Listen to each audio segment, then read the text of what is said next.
சுமையை இறக்கிவிட்டு சுகமாயிரு. அபிராமி அந்தாதி பாடல் விளக்கம். அபிராமி பட்டரின் அமுதொழுகும் பாடல் ஒன்றின் ஆழ்பொருளை தன் குருவிடம் வினவி விளக்கம் தெரிகிறாள் ஒரு மாணவி. வணக்கம் குருவே. இன்று நான் அபிராமி பட்டரின் அபிராமி அந்தாதி நூலிலிருந்து ஒரு பாடலை எடுத்து வந்துள்ளேன். அதன் ஆழமான பொருளை தங்களிடம் கேட்டறிய விரும்புகிறேன். வணக்கம் மட்டுவார் குழலி. அபிராமி பட்டர் அன்னை அபிராமியின் மீது கொண்ட அளவற்ற பக்தியினால் அருளிய அந்தாதி பக்தி இலக்கியத்தின் சிகரம்.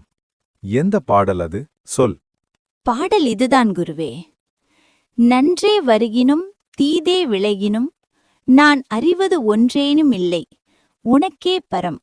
எனக்கு உள்ள எல்லாம் அன்றே உனதென்று அழித்து விட்டேன்.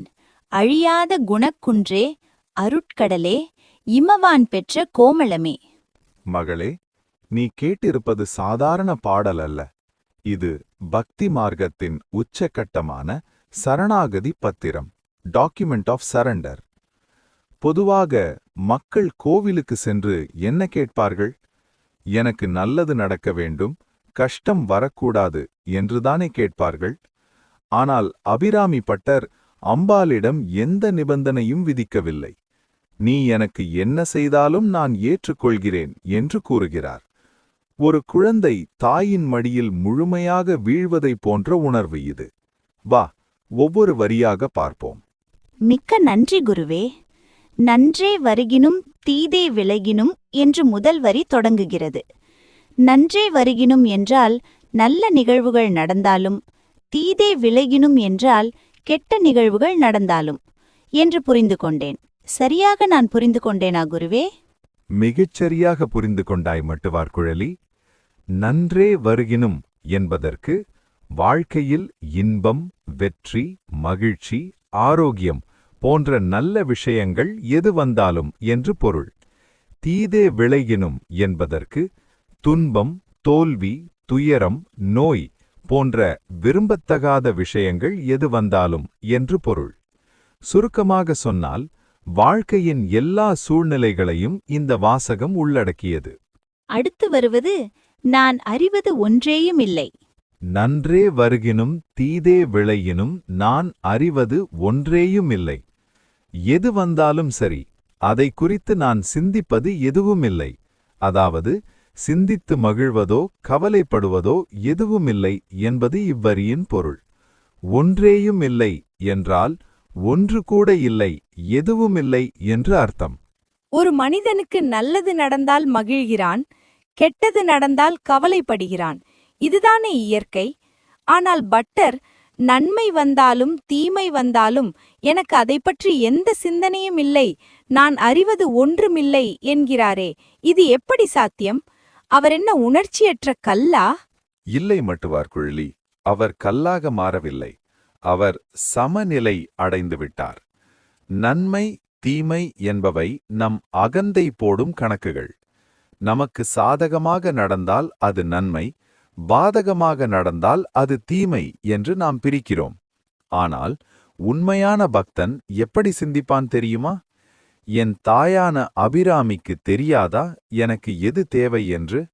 அவள் எனக்கு ஒரு கஷ்டத்தை கொடுத்தால் அது என் கர்ம வினையை தீர்ப்பதற்காக இருக்கும், அல்லது என்னை நல்வழிப்படுத்துவதற்காக இருக்கும் என்று நம்புவான். உதாரணம், ஒரு சின்ன குழந்தைக்கு உடம்பு சரியில்லை. தாய் கசப்பான மருந்தை கொடுக்கிறாள். குழந்தை அழுகிறது.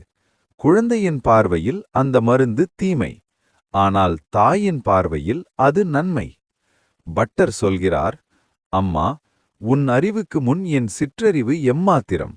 நீ இனிப்பை கொடுத்தாலும் சரி, கசப்பை கொடுத்தாலும் சரி, அதை நான் ஆராய்ந்து கவலைப்படப் போவதில்லை. அதை உன் பிரசாதமாக ஏற்றுக்கொள்கிறேன். இதுதான் நான் அறிவது ஒன்றேயும் இல்லை என்பதன் ஆழமான பொருள். ஆஹா, கசப்பு மருந்தும் தாயின் கருணைதான் என்ற புரிதல் வந்துவிட்டால் கவலையே இருக்காதே.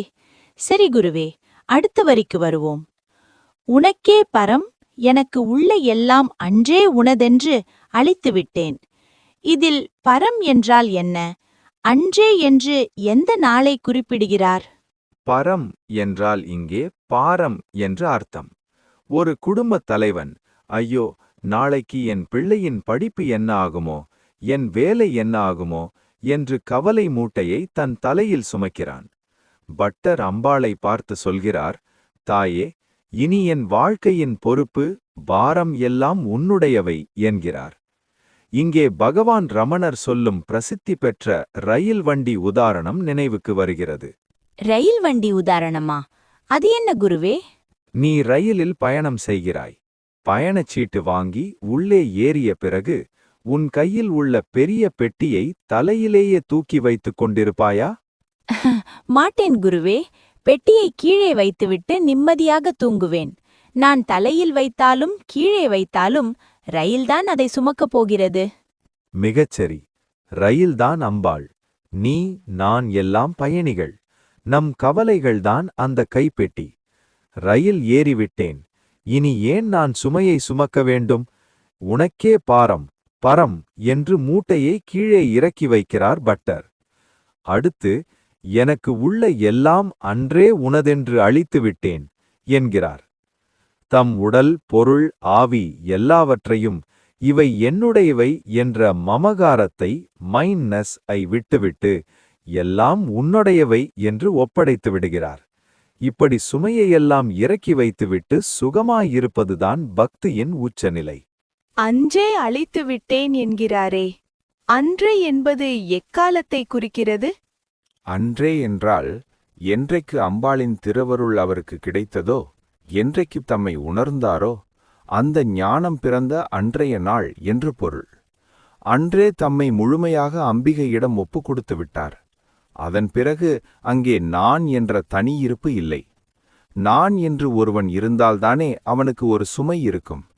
நானே இல்லை, எல்லாம் நீதான் என்று ஆகிவிட்ட பிறகு பாரம் யாருக்கு? பாரமும் இல்லை, அறிவது ஒன்றேயும் இல்லை.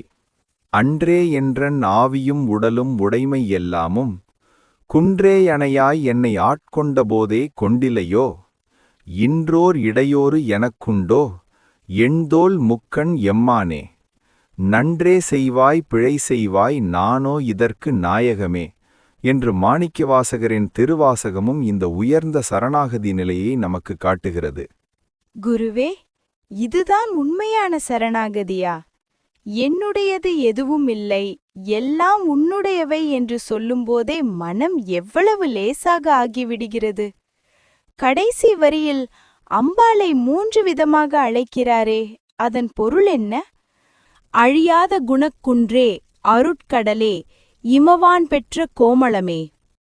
தன்னிடம் முழுமையாக சரணடைந்தவனை அம்பிகை எப்படி காப்பாற்றுவாள் என்பதை இந்த 3 வார்த்தைகளில் விவரிக்கிறார். 1. அழியாத குணக்குன்றே. குன்று என்றால் மலை. மலை எப்படி அசையாமல் உறுதியாக இருக்குமோ அப்படிப்பட்ட நிலையான மாறாத நற்குணங்களைக் கொண்டவள் அம்பிகை. மனிதர்கள் இன்று உறவாடுவார்கள், நாளை முறித்து கொள்வார்கள். ஆனால் அம்பாள் அழியாத அன்பு கொண்டவள். மலையைப் போல உனக்கு அரணாக நிற்பவள். அருட்கடலே. மலை என்றதும் ஐயோ, அம்பாள் அவ்வளவு பெரியவளா, அவளை எப்படி நெருங்குவது என்று பயம் வரலாம். அதனால் உடனே அருட்கடலே என்கிறார். அவளின் கருணை கடலை போல எல்லையற்றது. உனது 1000 தப்புகளையும் அந்த அருட்கடல் மன்னித்து சுத்தப்படுத்திவிடும். இமவான் பெற்ற கோமளமே. இமவான் என்றால் இமயமலையின் அரசன். அவனுடைய மகளாக பிறந்த பார்வதி தேவியே. கோமளம் என்றால் என்ன தெரியுமா? மிக மிக மென்மையானவள். மலை போல உறுதியானவள், கடல் போல பரந்தவள், அதே சமயம் ஒரு தாயின் இதயத்தை கொண்ட மென்மையானவள். ஒரு குழந்தை ஓடி வந்து மடியில் விழுந்தால் எந்த தாயாவது நீ கெட்டவன் போ என்று தள்ளுவாளா? அணைத்துக் கொள்வாளல்லவா? ஆஹா, உறுதியான மலை, எல்லையற்ற கடல், மென்மையான தாய். அம்பாளை எவ்வளவு அழகாக வர்ணித்திருக்கிறார். இப்படியொரு தாயிடம் பொறுப்பை ஒப்படைத்த பிறகு எந்த குழந்தைக்குத்தான் கவலை வரும்? குருவே, பக்தி என்றால் என்ன என்பதை இந்த பாடல் எனக்கு புதிதாக கற்றுக் கொடுத்து விட்டது. இதுவரை நான் எனக்கு இதை செய், அதை செய் என்று இறைவனிடம் வியாபாரம்தான் செய்திருக்கிறேன் என்று இப்போது புரிகிறது. நன்மை தீமைகளைப் பற்றி கவலைப்படாமல் சமமாக ஏற்பது, நான் எனது என்ற சுமையை இறைவனிடம் இறக்கி வைப்பது, இறைவனின் எல்லையற்ற கருணையில் நம்பிக்கை வைப்பது. இது மூன்றும் சேர்ந்ததுதான் உண்மையான சரணாகதியா? 100க்கு 100 சரி மட்டுவார் குழலி. இதைத்தான் கீதையில் கண்ணனும் சர்வதர்மான் பரித்யஜ்ய மாமேகம் சரணம் விரஜ, எல்லாவற்றையும் விட்டுவிட்டு என்னையே சரணடை, நான் உன்னை காப்பேன் என்றான். அபிராமி பட்டரும் அதைத்தான் தமிழில் மிக அழகாக பாடியிருக்கிறார். சரணாகதி என்பது ஒரு செயல் அல்ல, அது ஒரு மனநிலை, ஸ்டேட் ஆஃப் மைண்ட். கடவுளே, நீ என்னை எந்த சூழ்நிலையில் வைத்தாலும் அது எனக்கான சிறந்த இடமே, உன் கரங்கள் என்னை தாங்குகின்றன என்ற நம்பிக்கை எனக்கு இருக்கிறது என்று வாழ்வதுதான் உண்மையான பேரானந்தம். குருவே, தெள்ளத் தெளிவாக புரிந்து கொண்டேன். இப்போது இந்த பாடலின் பொழிப்புரையை கூறுகிறேன். சரிதானா என்று பாருங்கள். என்றும் அழிவற்ற குணக்குன்றே, கருணைக் கடலே, இமயமலை அரசன் பெற்ற மெல்லியலே, நன்மையே வந்தாலும் தீமையே விளைந்தாலும் அவற்றை குறித்து நான் சிந்திப்பது ஒன்றுமில்லை. என் பாரமெல்லாம் உன் பாரம். எனக்கு உள்ள உடல் பொருள் ஆவி எல்லாம் என்னை நீ ஆட்கொண்ட அன்றே உன்னுடைய பொருள் என்று அர்ப்பணம் செய்துவிட்டேன். ஆஹா, சரியாக சொல்லிவிட்டாய் மட்டுவார் குழலி. பாராட்டுகிறேன். என் மனத்தில் இருந்த பெரிய பாரம் நீங்கியது போல் உணர்கிறேன் குருவே. இனி வாழ்வில் இன்பம் வந்தாலும் துன்பம் வந்தாலும் உனக்கே பரம் அருட்கடலே என்று அபிராமியிடம் விட்டுவிடுவேன். சுமையெல்லாம் இறக்கி வைத்துவிட்டு சுகமாயிருப்பேன். மிகச்சரி. நான் சிந்திக்க வேண்டியது எதுவும் இல்லை, எல்லாம் அவள் செயல் என்று இரு. உன்னை சுற்றி என்ன நடந்தாலும் உன் அகத்தில் எப்போதுமே ஆழமான அமைதி நிலவும். ஓம் சக்தி. ஓம் சக்தி. மிக்க நன்றி குருவே. நன்றே வரிகினும் தீதே விளைகினும் நான் அறிவதொன்றேயும் இல்லை உனக்கே பரம் எனக்குள்ளவெல்லாம் அன்றே உனதென்றழித்து விட்டேன் அழியாத குன்றே அருட்கடலே இமவான் பெற்ற கோமளமே. குரு மாணவி குரல்கள். செயற்கை நுண்ணறிவு. ஆக்கம் கவிஞர் பத்மதேவன்.